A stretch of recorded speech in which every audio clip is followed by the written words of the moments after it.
How you doing, guys? I already had the camera out because I just made my last video, and I remembered something that I was thinking about last week and wanted to make a quick video about, and that is a few items that you may not have ever thought of but may become very useful or very important if you were having to enter some kind of shit hit the fan or survival / preparedness scenario. Now remember, not all scenarios are end of the world stuff. In fact, most of them aren't, but that is a possibility, and some of these things may come in handy for any preparedness scenario, so you need to think long and hard about whether you have this stuff or not, because it may come in handy.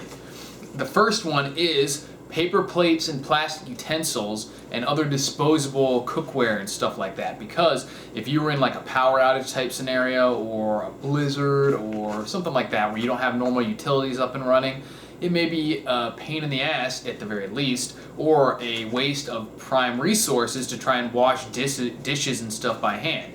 Not to mention, it's a pain in the ass.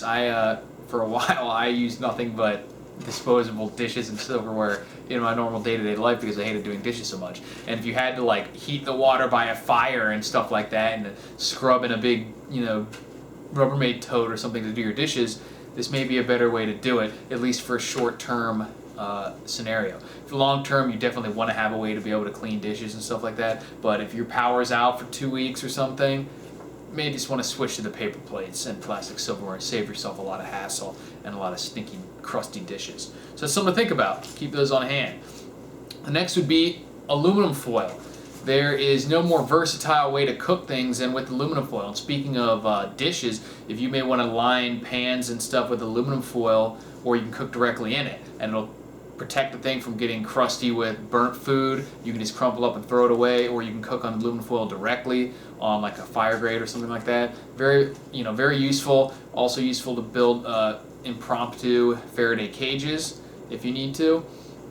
A lot of uses. Not a bad idea to have a roll or two of that stuff lying around the old homestead. Also, this is something that I don't think I've ever seen anyone bring up, and it's something that I definitely want to expand my preparations in this area. But you see a lot of people talking about communications with their friends or family and stuff, but I haven't seen anyone mention an ability to communicate with people who don't speak your language. And I don't think I got to tell anyone that in the United States right now, if you don't speak Spanish, first of all, or even a couple other languages, it would be very hard to communicate with a lot of people, especially if you're in certain areas of the country. One thing that I have is, when I got before I went overseas, was it's like a map almost. It folds out and it has a series of like flashcards on it that have different scenarios, different items, and you just point to different images on this as a means of communication. And they got all sorts of stuff set up just for this purpose, and it's awesome. I mean, these were more oriented towards wartime situation where you can like pictures of bombs and stuff like that, and like rebels and everything, but it wouldn't be that hard to make a set of flashcards that had different items on it, different pictures describing like barter and trade, and stuff like that, so you can communicate with people who don't speak English.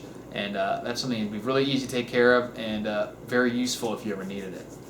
Another one would be ways to dry your clothes. I've seen a lot of people who have, and I myself have, like a hand plunger for washing clothes, and I've made sure I got the containers and all that. But if you're not careful, you may not have a way to dry them. If you don't have a clothesline or something set up and also have clothes pins or drying rack, now's the time to do it. Don't wait until your dryer craps out, you have no power, or the shit has hit the fan to realize that you have to fashion or build a clothesline or a clothes rack. Just get it now. There's no time like the present. Another one, this goes back to the cooking and aluminum foil, is a grill grate that you can use on an open fire. You can use one from your grill if you have a grill, but it may not be big enough. And if you plan on having to, as a contingency, to maybe have to cook over an open flame, you need something to cook on.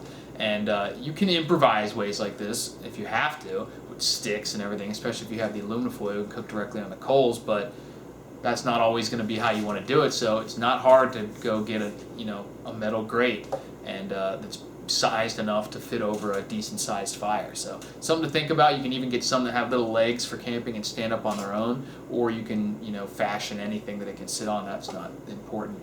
It's easy to fashion something for it to sit on. There's not a lot of things you can substitute for a metal grate to cook on a big fire. So those are just a couple things that you guys may not have thought of, but they could come in a lot of handy, very useful if the time comes So keep prepping, guys. Let me know what you think. If you have a couple items that you think would be good, post them in the comments. And don't post stuff like, this is for stuff that you may not have thought of. So there's no reason to mention things like first aid kits and guns and food.